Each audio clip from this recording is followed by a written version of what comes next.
하나님, 오늘도 저희가 예배 자리에 나오게 하심을 감사합니다.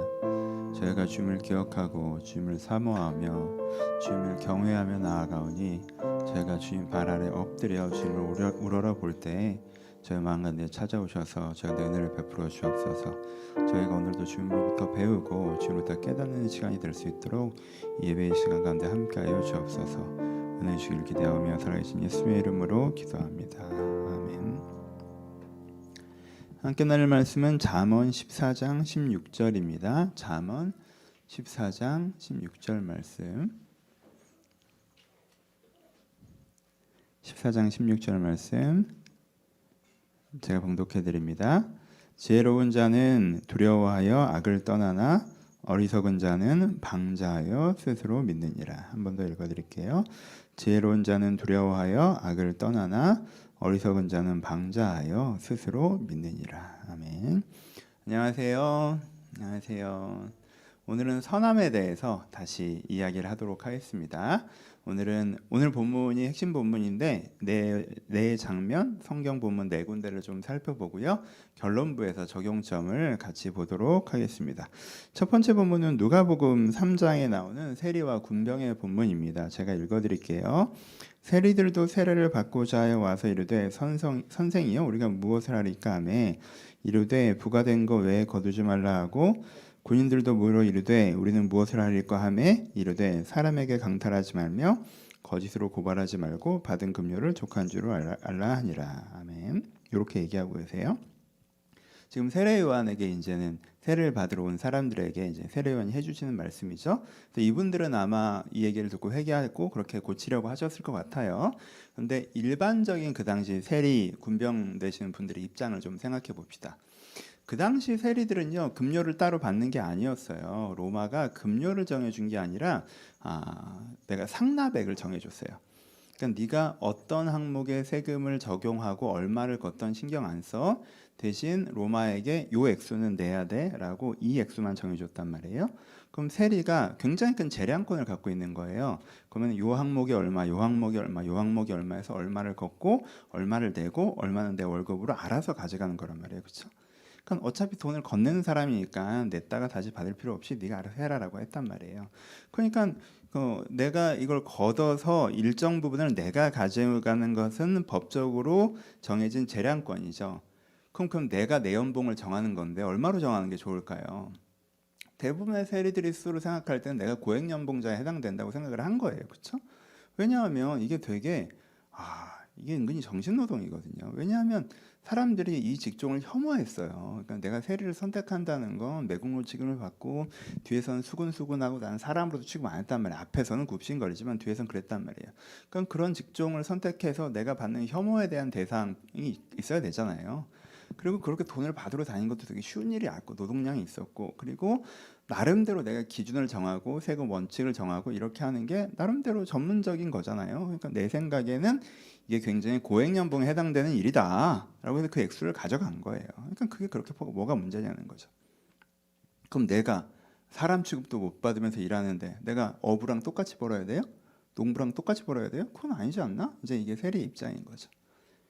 그럼 군병들의 입장도 있어요. 그러니까 군병들을 생각하시면 여기서 족한거럭이라라고 얘기하는데 이 사람들이 로마 군병이 아니고요 지역 군인이거든요. 그러니까 일종의 경찰이란 말이에요. 그러니까는 그 월급이 굉장히 작았어요. 대신 관례적으로 가져가는 부분들이 있었어요. 그러니까 여러분 몇십 년 전에 우리나라 경찰만 해도 그랬잖아요. 경찰이면 무슨 사건 같은 게 터지면 얘는 알아서 온단 말이에요. 잘 봐달라고. 그럼 좀 줘요. 그럼 그걸 받고 좀 이제 봐주는 부분이 있는 거죠. 내 재량권 내에서. 그렇죠? 그렇게 했었잖아요. 수십 년 전. 이건 지금 2000년 전 얘기인데 수십 년 전 우리나라 경찰도 그렇게 했던 부분이 있단 말이에요. 그러니까 이렇게 받고 봐줘요. 그러다 보면 상대적으로 어떻게 돼요? 안 낸 애한테는 빡빡해질 수밖에 없잖아요. 그렇죠? 그러니까 얘 입장에서는 유전무죄가 되는 거지만 그러니까 이 사람 입장에서는 냈기 때문에 봐준 거고 너는 그냥 법대로 한 거야가 되는 거죠. 그리고 가끔은 어떤 경우가 생겨요. 가끔은 얘는 낼 만도 한데 안 내는 경우가 생기겠죠. 그러면은 좀 괘씸하잖아요. 그럼 좀 과하게 하기도 하겠죠. 그런 경우도 있고 좀 받아내려고 한 건 아니지만 괘씸해서 좀 과하게 하다 보면 알아서 좀 내고 그러다 보면 또 뭐가 생겨요? 선입금 하시는 분들이 생기죠. 자기가 법적 문제가 생길 직종에 있는 분들이면 아예 월납으로 이렇게 하시는 분들이 생기잖아요. 정기적인 상납을 하시는 분들이 생기는 거죠. 그렇죠?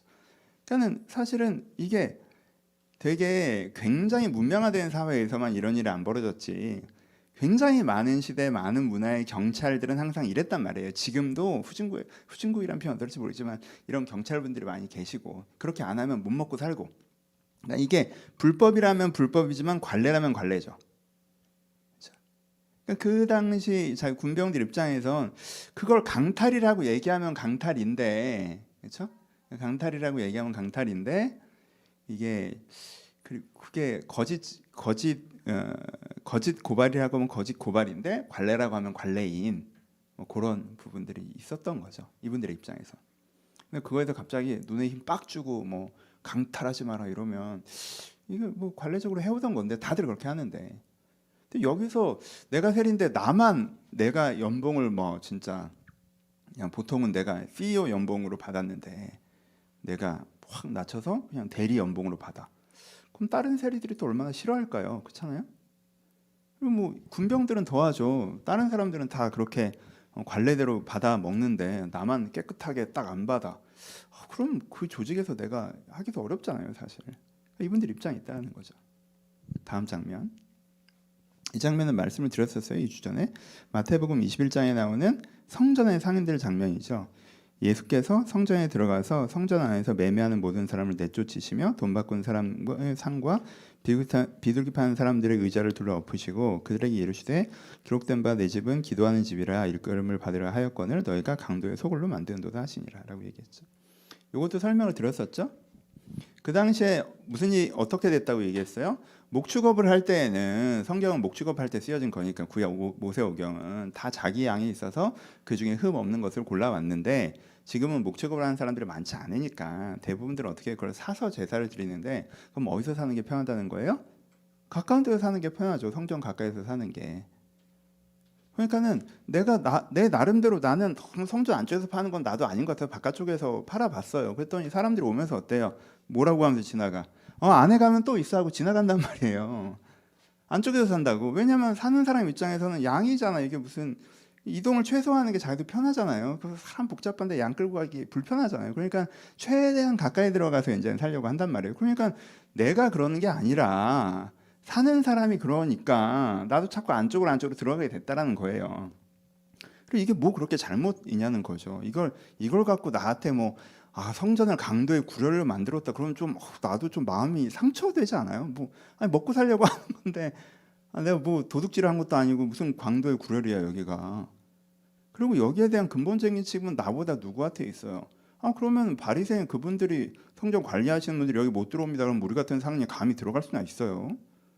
그분들이 그냥 넘어가 주시니까 들어갔던 거지. 그분들 얼마나 무서운 분들인데 대제사장이 나오셔서 야, 다 나가. 그러면 우리는 다 나왔을 거라고.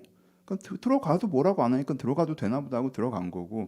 그리고 또 기본적으로 사시는 분들이 그렇게 사시니까 내가 그런 거지. 나도 바깥에서 팔면 나도 편하지.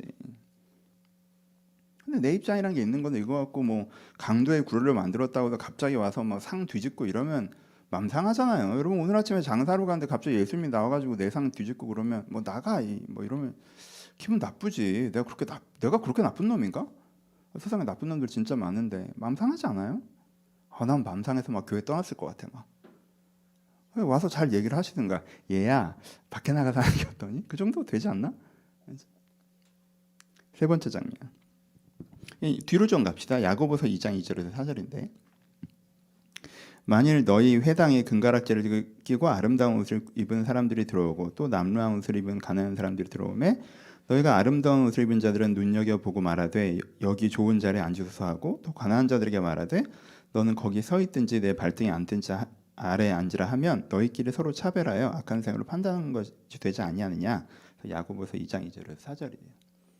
그러니까 이제 야고보가 뭐라고 비판한 거예요? 너희 이놈의 자식들 진짜 부자들은 환영하고 가난한 자는 무시하는 이 돈으로 사람 차별하는 교회, 이렇게 엄청 뭐라고 하셨잖아요. 야고보가 이제 비판을 하셨는데 이제 혼내셨죠. 훈계를 하셨는데 듣는 사람 입장을 좀 삐딱하게 생각해 보자고요.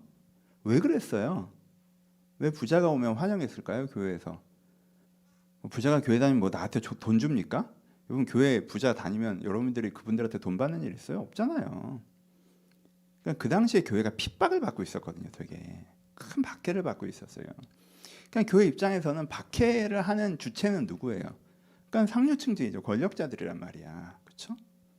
그러니까 교회 좀 유력한 사람들이 다니면 이 사람들이 오해를 좀 풀고 우리 입장을 좀 대변해주고 그러면은 좋잖아요. 그렇죠? 그러니까 유력한 사람이 온다고 하면 와 이번 기회에 좀 이렇게 박해가 해소되는 계기가 되지 않을까? 그런 생각이 들잖아요. 그렇죠? 그리고 그렇게 박해를 받고 그러다 보면 교회가 경제적으로도 어려운 사람들이 많잖아요. 근데 이제 부유한 사람들이 오셔서 11조만 내시면 그거 갖고 또 가난한 자들 의지하고 긍휼하고 이러면 또 교회가 좋잖아요. 여유롭고. 그러니까 그분들이 오시면 이렇게 막 좀 환영한 거예요. 여기 앉으세요. 뭐 요 정도 뭐 괜찮아요. 환영하고. 그러다 보니까 이제 가난한 분들이 오시면 좀 신경이 좀 덜 갔겠죠. 뭐 나가 꺼져 그런 게 아니잖아요. 그냥 오면 오나보다 가면 가나보다 그냥 그렇게 한 거지. 나도 여유가 없으니까. 뭐 그걸 가지고 이렇게 뭐 악하여서 뭐 서로 차별하고 뭐 이렇게까지 얘기하면 또 맘 상하지 않아요? 하나만 더 해봅시다. 디모데전서 5장 8절에서 16절인데요. 이거는 일단 8절과 16절만 읽읍시다. 누구든지 자기의 친족을 특히 자기의 가족을 돌보지 아니하면 믿음을 배반한 자여 불신자보다 더 악하니라. 말이 굉장히 세잖아요. 가족을 돌보지 않으면 불신자보다 악하다고 그랬어요. 그렇죠? 그 다음에 뭐라고 하시냐면 16절에 어떤 사안에 대해서 이렇게 얘기하시는 건데 만일 믿는 여자에게 과부 친척이 있거든 자기가 도와주고 교회가 짐지지 않게 하라. 이는 참 과부를 도와주게 하려 함이라 라고 나와 있습니다. 그러니까 그 당시 어떤 일이 있었냐면 그러니까 뭐 간단하게 먼저 뒤에 좀 설명하고 그러니까 교회 제도가 참 과부라는 제도가 있었어요. 근데 이게 구제 제도가 아니라 목회 제도였어요. 그러니까는 그 당시 사회 구조상 여성 사역자를 뽑기가 어렵잖아요. 여성 사역자 해주셔야 되는 일들이 있는데 근데 사회적인 활동이 안 되니까. 근데 그나마 사회적으로 하실 수 있는 분들이 과부이신 분들은 사회적 활동이 가능한 부분이 있었단 말이에요. 남편이 없고 가족이 좀 매이지 않으니까. 그래서 그분들 중에 영성이 깊은 분들을 교회가 이제 여성 사역자로 이제 세웠어요. 그럼 이제 페이가 나가는 거죠. 그럼 이분이 너무 나그네로 환대하고 또 어려우신 분들 돌보고 그리고 가정의 양육적인 분들을 조언하고 뭐 이런 여러 가지 일들을 했단 말이에요. 전도하고 구제하고 봉사하는 일들을 참여했단 말이에요. 그리고 어려운 가정을 돌보고 이런 일들을 하셨어요. 이런 제도가 있었단 말이에요. 참가부라는 제도가. 근데 우리 집에 언니 남편이 돌아가셨어. 이제 언니가 과부가 됐는데 그러면 이제 어떻게 해야 돼요? 원래 가족들이 그 언니의 생활비를 감당해야 돼요. 그 언니 집안의 생활비를. 여러분 이게 지출이 이게 한두 푼이 아니잖아요. 그러니까 형제가 6이면 갑자기 형제가 5이면 갑자기 내 지출의 10% 20%가 더 지출이 돼야 되는 거야. n분의 1로 나눠서 그 집 생활비를 내야 되니까. 그러니까 안 그래도 먹고 살기 힘든 상황에서 갑자기 내 생활비가 갑자기 뭐 10% 20% 늘어난다. 이거 감당할 수 있어요? 쉽지가 않잖아요, 도대체. 근데 마침 교회에 좋은 제도가 있어요. 참가부라고 하는 제도가 있어서 그 제도를 하면 생활비가 나와요. 그럼 우리 언니가 뭐 나쁜 사람도 아니고 신앙이 없는 것도 아니고 교회를 안 다니는 것도 아니고 그냥 좀 신앙이 막 엄청나게 성숙한 사람은 아니긴 하지만 그럼 또 배워서 하다 보면 늘 수도 있는 거 그렇지 않아요? 그러니까는 참가부라고 등록을 시키고 교회 생활비 받으면서 이렇게 사역하시고 생활하면 우리도 좋고 언니도 좋고 교회도 좋고 다 좋은 거 아닌가? 이게 뭐 불신자보다 악하다고 욕먹을 일인가? 포인트를 아시겠죠? 성경에서 이렇게 지금은 제가 뭘 말씀드린 거예요? 지금 세례 요한이 바울이 예수님이 야고보가 뭔가를 책망하고 질책하고 가르쳐 줬잖아요. 거기에 대해서 자기 입장을 펼치는 경우의 수를 얘기를 해드린 거예요. 그렇죠? 내가 내 입장에서 그 질책을 받아들인다면 이렇게 생각할 수 있다는 거죠. 그렇죠? 그럼 이제 하나님의 입장, 근데 이 입장이 어느 정도는 이해되시죠? 어느 정도 그렇게 생각할 수 있겠다. 자기 입장에서. 그렇죠? 그럼 하나님의 입장에서 봅시다. 참가부 얘기부터. 이게 교회가 어떤 일이 벌어졌냐면요. 바울이 뭐라고 하면 그들이 디모데전서 5장 13절에 보면 그들이 게으름을 익혀 집집으로 돌아다니고 게으를 뿐만 아니라 쓸데없는 말을 하며 일을 만들며 마땅히 할 말을 안 할 말을 하나니 뭐 이렇게 되거든요. 그러니까 어떻게든지 대충 상상이 되시죠. 영적으로 수준이 있는 사람이 여성 사역자가 돼야 사람들의 그 어려움을 상담해주고 돌보고 막 이렇게 가난하고 어려운 사람 찾아오고 이럴 거 아니에요. 근데 그 수준이 안 되는 사람이 그 위치에 딱 쓰니까 자기 뭔 해야 될 거 아니야. 사람들을 만나고 신방을 해야 된다고. 그럼 어려운 사람 찾아갈까 친한 사람 찾아갈까? 친한 사람들만 찾아가면서 이제 수다나 떠는 거야. 그러다 보니까 뭐해? 여기서 들은 말 저기서 옮기고 저기서 들은 말 여기서 옮기고 그래서 교회에서 얘가 뭐 영적으로 도움이 되기는커녕 싸움이나 붙이고 다니고 있다는 거예요. 근데 바울이 거기에 대한 핵심이 뭐냐? 핵심이 이 사람도 문제지만 이 사람을 애초에 시킨 게 문제라는 거예요. 이걸 시킨 게. 그럼 시킨 이유가 뭐야? 걔네들이 지들 돈 나가는 거 아까워서 그런 거잖아. 그렇잖아요. 교회 구제 제도가 따로 있었어요. 그럼 구제 제도에서는 어떤 사람한테 가느냐? 친족들이 없는 사람한테 구제비가 나간다고. 근데 자기들이 걷다가 들이밀 수는 없으니까 이 양육 제도에 있는 돈을 갖다가 자기 재정적 유익을 취한 거잖아. 그렇죠?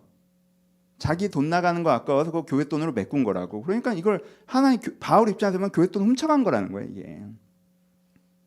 야, 너 돈 나가는 거 아까워서 걔가 교회에 유익을 끼치지 못하는 사람인 거 너 뻔히 알면서 그걸 네가 몰라? 그냥 네 돈 나가는 거 아까워서 밀어 넣은 거잖아. 그냥 어떻게 됐건 상관없이. 이게 하나님이 보신 입장이죠. 그렇죠? 그 다음에 그 부자와 가난한 자를 차별하는, 아니 뭐 교회가 어려우니까 그렇죠 하나님. 그럼 뭐 교회 핍박을 없게 해주든가. 우리가 그러면 그래요? 그럼 하나님 입장은 뭐예요? 교회를 박해해서 구원하시는 이가 하나님이십니까? 돈 많은 사람들입니까? 하나님이십니까? 권력자들입니까? 교회 박해가 오면 이 박해의 의미를 내가 좀 헤아리고 어떻게 해나가는지 깨닫고 그렇게 해나가는 걸 하나님께서 답을 찾고 해나가야지, 내가 내 머리로 권력자들이 오면 좀 나아지지 않을까? 돈 많은 사람들이 오면 좀 나아지지 않을까? 그게 맞아요? 하나님 입장에서 볼 때? 그것 자체가 얘가 약간 첫 단추가 틀어진 거죠. 그리고 그 다음에 아니 교회인데 누가 오면 부자가 와도 그 사람을 뭐로 봐야 돼요? 영혼으로 봐야 될 거 아니에요. 영혼으로 봐야 될 거 아니에요. 근데 그 부자 입장에서 생각해봐요. 교회에 그래도 관심이 있어서 갔는데 사람들이 나를 뭘로 봐? 돈으로 보잖아. 그거 몰라요 그 사람이? 권력으로 보잖아. 이용해 먹으려고 하잖아. 그거 몰라요 그 사람이? 그럼 그 사람이 교회 와서 그거 한 달 딱 겪으면 어떻게 생각할까? 여기 그냥 나 이용해 먹으려고 그러는 데구나. 그렇지 않아요? 가난한 사람은 또 어떨까? 이 사람들이 지금 교회 본질을 훼손시키고 있다고.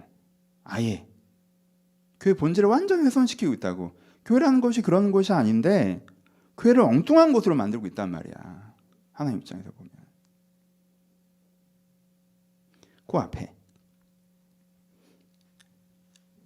하는 이게 예를 들어보죠. 아니 사람들이 사니까 그렇게 한 거예요. 여러분, 애들이 학용품을 사는 걸 좋아해. 학용품을 사야 돼요. 어디서 사는 게 제일 편해요? 학교 앞 문방구에서 사는 게 제일 편하죠. 근데 그 학교 앞 문방구 그래서 어디에 있어야 돼요? 교문 밖에 있어야죠. 애들이 여기서 사는 걸 더 편해하네. 운동장에서 팔아야지. 애들이 여기서 파는 게 편해하네. 복도에서 팔아야지. 지금 복도까지 들어갔거든요. 성전에서. 그건 안에서 수업하고 있는데 복도에서 야, 자 사가라, 뭐 사가라 이렇게 떠들고 있는 거예요. 수업이 돼요? 안 되죠.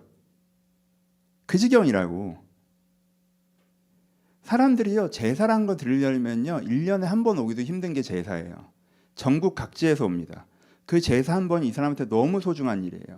그런데 그 모든 사람들의 예배가 다 망쳐지고 있다고. 그래서 이 사람들이 이렇게 안에 들어가서 장사하는 게 전체 이스라엘의 영성을 훼손시키는 거예요.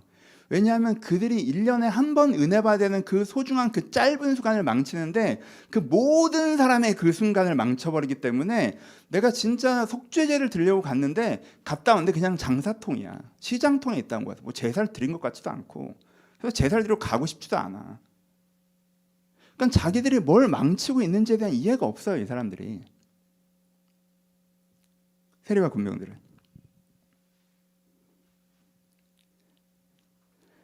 세리 같은 경우에 네가 로마의 권력을 이용해서 그 가난한 사람들 돈을 뜯어서 억대 연봉이 되는 게 맞아?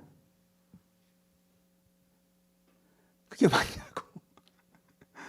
좀만 생각해봐. 그게 맞냐고.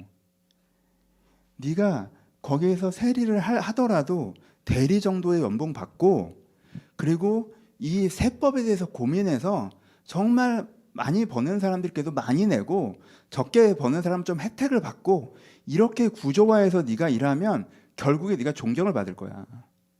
사람들이 넌 처음에 세리라고 비난했다가 얼마 지나면 쟤는 다르다.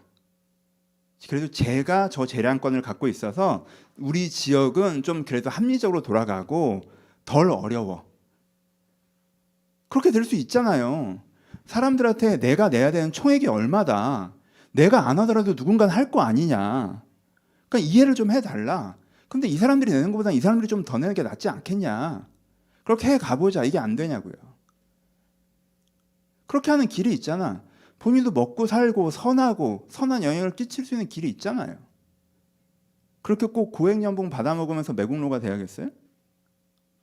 군병들은 여러분 치안을 담당하는 사람들이 이 사람이 맘먹고 열심히 하면 존경받을 위치에 있을 수 있어요. 다른 사람들은 뒷돈 받는데 이 사람은 뒷돈 안 받아. 그런데 그리고 다른 사람들보다 열심히 치안 이게 되게 위험한 데만 돌아다니면서 사람들 지켜줘. 그럼 동네 사람들이 어떻게 생각하겠냐고. 감자 하나 주지 않겠어요? 물고기 한 마리 주지 않겠어? 그럼 그렇게 자기 월급이 적은 부분에 있어서 그렇게 그냥 선물 좀 받고 그 구조로 채워서 가면 되잖아. 그 길이 있잖아요. 그렇게 꼭 남들 다 악하게 하니까 나도 그렇게 살아야겠어요? 관례라고 얘기하면서? 이제 이게 하나님의 입장 차이가 있죠. 이 사람 입장에선 이 말이 좀 그럴듯한 부분이 있고요. 하나님 입장에선 하나님 말이 맞죠. 그럼 이제 우리가 선택이란 걸 해야 돼요. 지혜로운 자는 두려워하여 악을 떠나나 어리석은 자는 방자하여 스스로 믿느니라. 하나님께서 세례 요한을 통하여서 예수님을 통하여서 그리고 야고보를 통하여서 바울을 통하여서 그리고 말씀을 통하여서 여러분들 기도 중에 야, 너 그건 틀렸어. 이거 좀 이렇게 해야 돼 라고 말씀하실 때가 있단 말이에요. 그렇죠? 근데 그렇게 말씀할 때가 있는데 지혜로운 사람은 하나님 그렇군요. 제가 그냥 교회가 좀 좋아졌으면 되는 생각에 제가 교회 정체성을 훼손시켜. 아이고 하나님 그렇군요. 제가 좀 그냥 좋은 게 좋은 거 아닌가라고 생각해서 제가 그렇죠. 저희 언니가 그런 일을 할 수 있는 사람도 아닌데 제가 제 돈 생각하다가 제가 이 짓을 했네요. 제가 정말 불신자보다 악합니다, 주님. 하나님 제가 돈 좀 벌자고 이스라엘의 영성을 매일매일 깨뜨렸군요, 주님. 제가 이 짓을 하면서 돈을 벌지는 않겠습니다. 하나님 제가 그렇군요. 제가 로마에 편승했군요.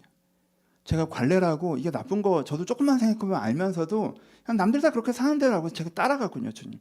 제가 돈에 눈이 멀었었군요, 주님. 지혜로운 자는 두려워하며 악에서 떠납니다. 어리석은 자는 하나님 무슨 말씀인지는 알겠어요. 저도 하나님 무슨 말씀인지는 알겠는데 제 얘기를 좀 들어보세요. 하나님이 지금 좀 구체적인 상황을 모르면서 얘기를 하시는 것 같아. 제 입장이 뭐냐 하면요, 하나님 이게 관례예요. 관례. 이걸 강탈이라고 하면 강탈인데 그냥 이렇게 저 사람 장사하면서 그냥 5%씩 세금 내는 거예요. 이게 뭐 그 사람 그리고 제가 힘들 때 도와줘요. 이렇게 법조 서비스를 한다고 제가. 뭐 제가 그 사람 때리고 막 이런 게 아니에요. 뭐 되게 폭력적으로 말씀하시는데 하나님 이게 합법적인 거예요. 로마가 저한테 재량권을 준 거라고요. 제가 거기서 액수를 책정한 거예요. 하나님 저보다 심한 사람은 진짜 아이고 저렇게 뜯어먹어요. 전 그 정도까지는 아니잖아요. 아니 교회에 좋은 제도가 있는데 우리 언니가 그렇게 나쁜 사람도 아니고 그걸 좀 활용하겠다는데 그게 뭐가 문제입니까 도대체? 제 입장이 있다고요. 하나님 그렇게 무슨 강도의 구렬로 만든다, 불신자보다 악한 자다, 회개해라. 이러면 저도 마음이 상하죠. 그렇게까지 얘기를 해요. 이거 기분 나빠서 저는 지금 별로 회개하고 싶은 마음은 안 들어요. 어리석은 자는 방자하여 스스로 믿느니라.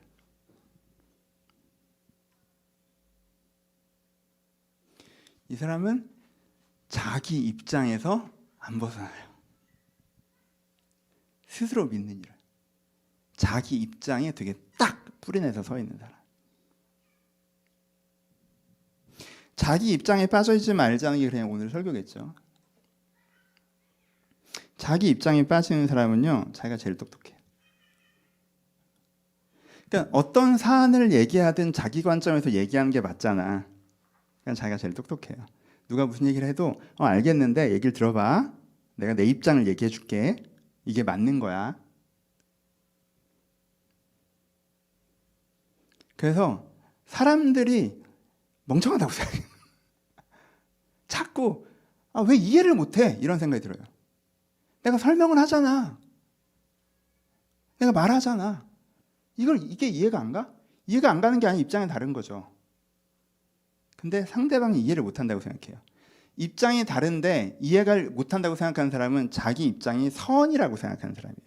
진리라고 생각하는 사람이에요. 이러면 하나님께서 조언해 주셔도요, 이렇게 듣고 무슨 말씀인지는 알겠는데 제 입장이 좀 그러네요. 너 요즘에 좀 말씀을 봐야 되지 않게. 무슨 말씀인지 제가 알죠. 말씀 좋은 거 제가 모르나요. 근데 제 입장이 좀 있어요. 내가 좀 기도해야 돼요. 하나님, 저 무슨 말인지 알아요. 기도하는 게 좋은 거 저 누가 모릅니까? 제 입장이 이래요.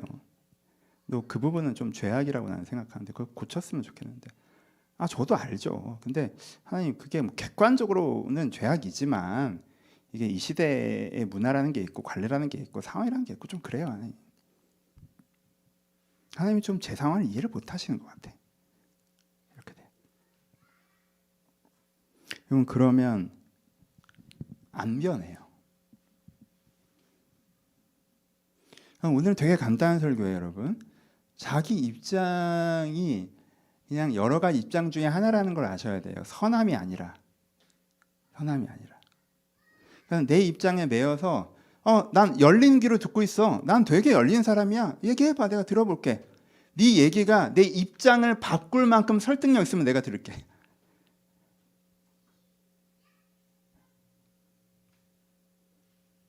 그게 아니에요. 내 입장은 이런데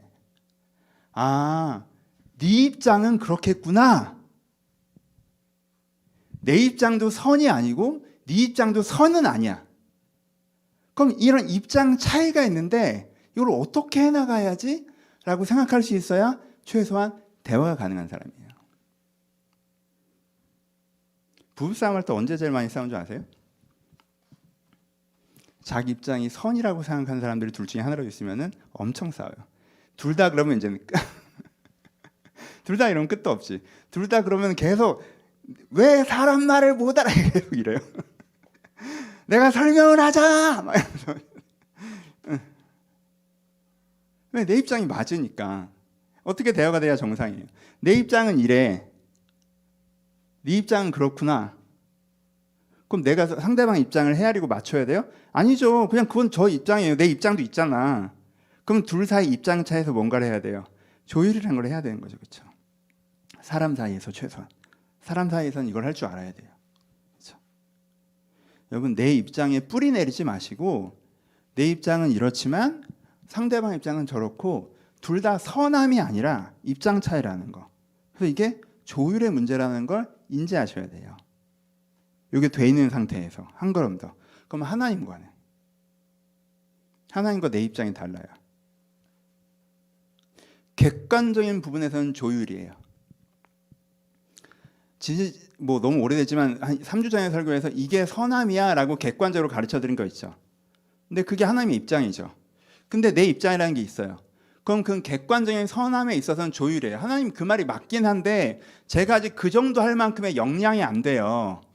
그럼 제가 여기까지는 좀 해볼게요. 하나님, 그럼 어떻게 생각하세요? 객관적인 입장에서는 조율. 근데 주관적으로 하나님께서 조명하신 부분에 있어서는 조율하시면 안 돼요. 세리에게 야, 너 오버해서 받지 마. 군병에게 야, 너 월급만 받고 마라. 야, 부유한 사람 환영하고 가난한 사람 무시하지 마. 너 돈 아끼겠다고 과부 밀어넣지 마. 니네 언니 밀어넣지 마. 성전 안에서 장사하지 마. 지금 여러분들에게 하나님께서 지금 이거는 네가 이렇게 해야 되는 거야. 너 이거는 지금 안 해야 되는 거야. 라고 하나님께서 뭔가 지금 여러분들에게 구체적으로 여러분들의 선함을 업그레이드 시키기 위해서 뭔가 하나를 딱 지적하실 땐 거기선 딱 꺾고 들어가셔야 돼요.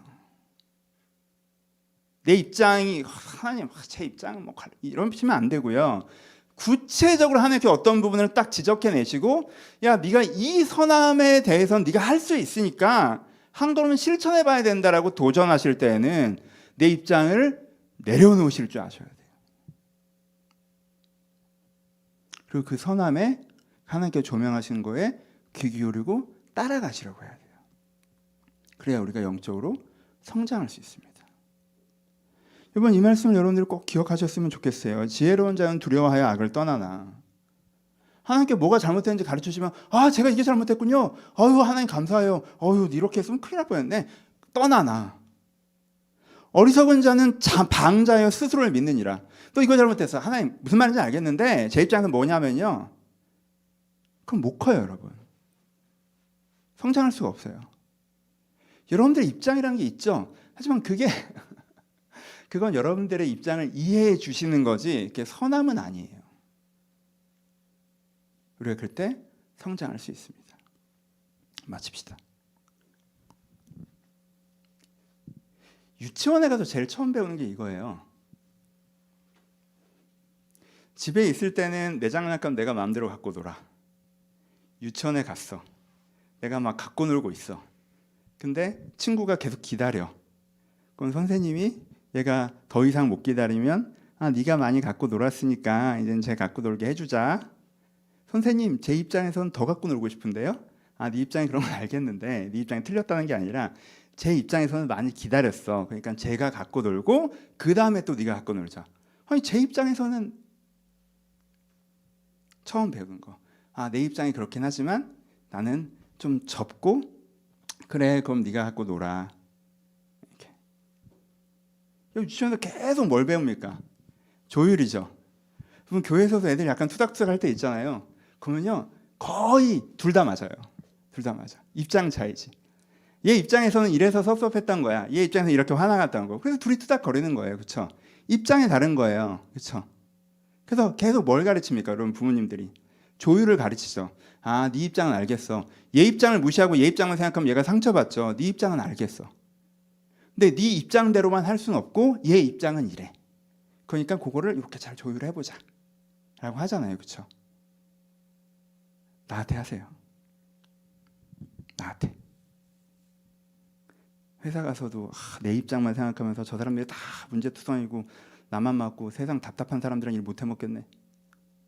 사회 나가서도 이건 이렇게 하면 되고 저건 저렇게 하면 저건 다들 왜 저러는지 모르겠어. 하나님한테도 하나님 무슨 말인지 알겠는데 제 입장에서는 이렇고요. 내가 내 입장은 있지만 저들의 입장은 저렇구나. 세상의 입장은 이렇구나. 하나님 입장은 이러시구나. 그럼 내가 그럼 어떻게 조율해 갈까? 라고 하시잖아요. 그럼 그때부터 여러분들의 딱딱하게 굳어져서 성장하지 않았던 마음이 부드럽게 풀어져서 성장하기 시작합니다. 하나님께 그렇게 해주실 것입니다.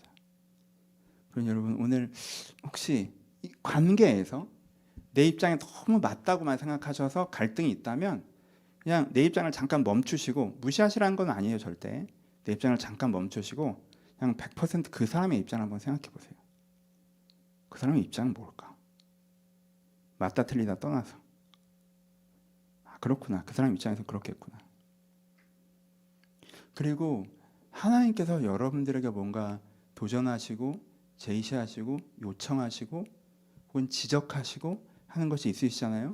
그럼 그거를 내 입장에서만 듣기 싫다, 부담스럽다 이렇게 들으셨다면 그거에 대해서 한 걸음 물러서서 하나님이 어떤 맥락에서 어떤 입장으로 나한테 이런 얘기를 하시는 건지, 하나님이 보시기엔 이게 어떻게 보이시길래 나한테 이런 요청을 하시는 건지 하고 그 마음을 한번 헤아려 보셨으면 좋겠어요.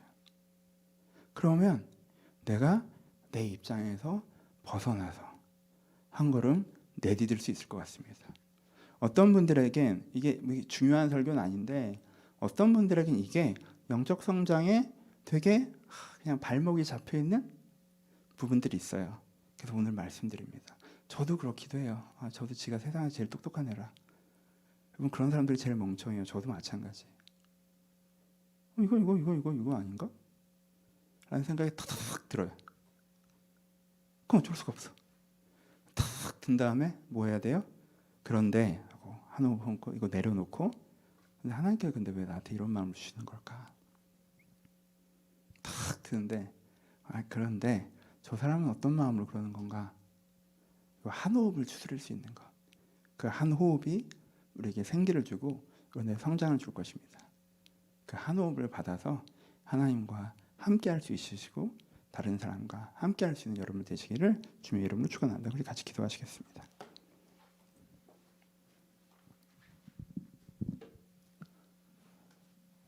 겸손이라는 게 참 나이가 들수록 꼭 필요한 거구나라는 생각을 합니다.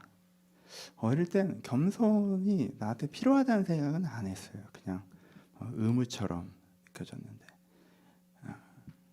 겸손이 참 필요한 것 같아요. 우리에게 겸손이 우리가 많은 선물을 주고요, 많은 선물이 올 수 있는 공간을 만들어 주더라고요. 겸손이. 교만이 우리 가운데 많은 선물을 받을 수 있는 공간을 뺐더라고요. 하나님, 제가 겸손하게 하여 주옵소서.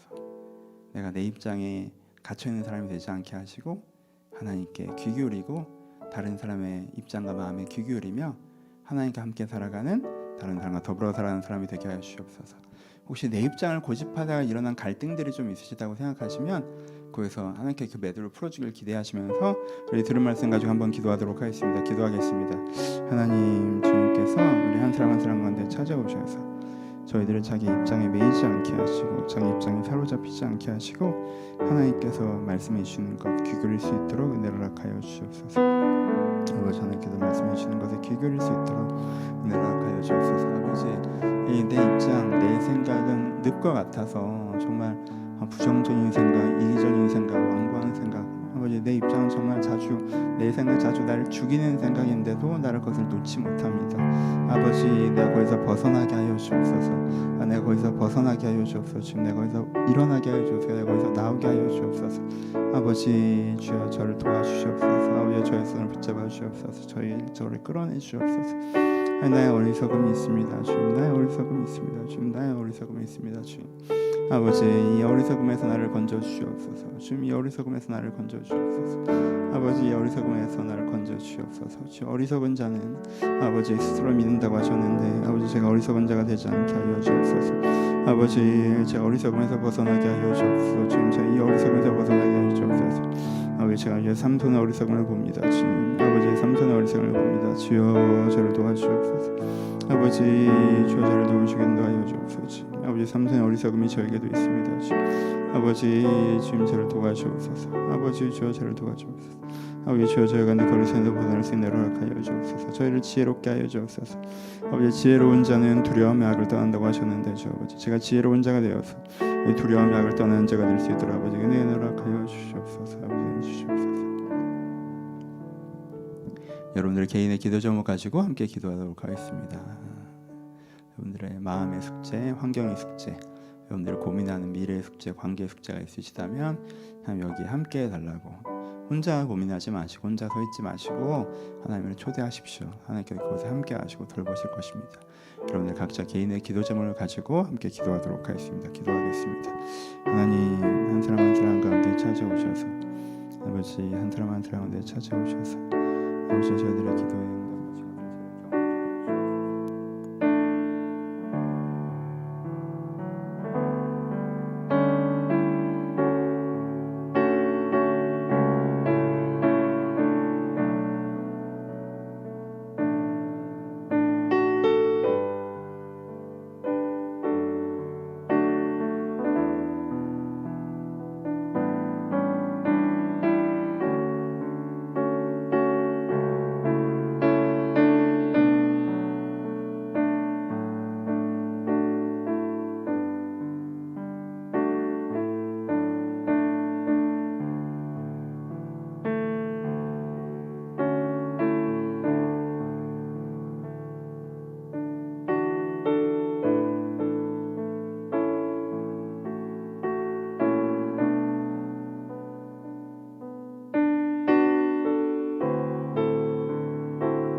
한 번 더 기도하실 때 중보하며 기도하도록 하겠습니다. 가장 먼저는 우크라이나의 전쟁을 위해서 기도해 주시고 거기에 고통당한 분들을 위해서 또 그 땅의 그리스도인들을 위해서 기도해 주셨으면 좋겠습니다. 코로나 위해서도 기도해 주시고 여전히 병상에서 신음하신 분들 가운데 함께 하셔서 고비를 잘 넘기고 회복되게 해달라고, 또 후유증에 시달리신 분들도 많이 계신데 그들 가운데 은혜를 달라고 기도해 주셨으면 좋겠습니다. 또 여러분들 주변에 어려우신 분들이 있으시다면 그분들을 기억하시면서 중보하며 함께 기도해 주셨으면 좋겠습니다. 우리 함께 기도하겠습니다.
아버지, 나의 입장, 나의 생각에 묶여있는 것이 나를 넓은 바다로 가지 못하게 하시고 못하고 항구에 묶여있게 합니다. 주님, 내가 이 줄을 풀어내게 하여 주옵소서. 나의 생각, 나의 입장에 묶여있는 이 줄을 풀어내게 하여 주옵소서. 그리고 주님께서 인도하시는 넓은 바다로 저갈 수 있도록 아버지, 나의 가운데 겸손과 회개와 결단의 은혜를 허락하여 주옵소서. 내가 주님의 음성에 귀 기울이겠습니다. 내가 나의 입장을 내려놓고 하나님의 입장을 듣겠습니다. 하나님께서 그렇게 말씀하신 뜻에 귀 기울이겠습니다. 그리고 그것을 따라가겠습니다. 그것에 집중하겠습니다. 아버지, 우리에게 이 은혜를 주셔서 저희가 겸손히 주님을 따르는 지혜로운 사람 될 수 있도록 한 사람 한 사람 가운데 축복하여 주시옵소서. 아버지, 개인의 삶에서 하나님을 초대합니다. 하나님, 저희들의 일상 가운데 찾아오시옵소서. 마음이 어려운 자들이 있습니까? 관계가 고민한 자들이 있습니까? 오늘의 과도한 업무와 불편한 업무 가운데 고민하는 사람들이 있습니까?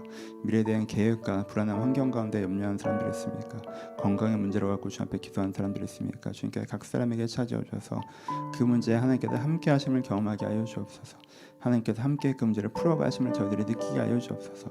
주님께 기도함으로 말미암아 주님께서 찾아오시고 내가 혼자서 이 문제 가운데 던져지는 것이 아니라 하나님과 함께 이 문제를 풀고 가고 있다는 것을 개인이 느끼고 경험할 수 있도록 아버지 은혜를 허락하여 주옵소서. 오늘도 이 땅에 고통당하는 자를 거니까 함께 하셔서 저희가 정말 아무것도 알지 못하지만 우크라이나 땅의 전쟁의 소식을 저희가 듣고 있고 그 땅에서 평범하게 살아가야 되는 사람들이 고통당하고 있다는 소식을 저희가 듣고 있습니다. 저희가 무엇을 잘 알지 못하오나 저희가 안타까움을 갖고 기도하오니 주여 전쟁이 끝나게 하시고 아버지, 평범한 사람들, 어리고 나약한 사람들의 고통만 일을 멈춰질 수 있도록 아버지 은혜를 더하여 주옵소서. 이번 한 주간 저희가 혼자 서 있지 않고 하나님의 은혜 가운데 하나님의 사랑 가운데 서 있기를 소원하오니 이 한 주간도 저희와 동행하여 주시옵소서. 이제는 우리 주 예수 그리스도의 은혜와 하나님 아버지의 사랑하심과 성령님의 교통하심이 말씀을 듣는 모든 자를 가운데 이제부터 영원토록 함께 있을지어다. 아멘.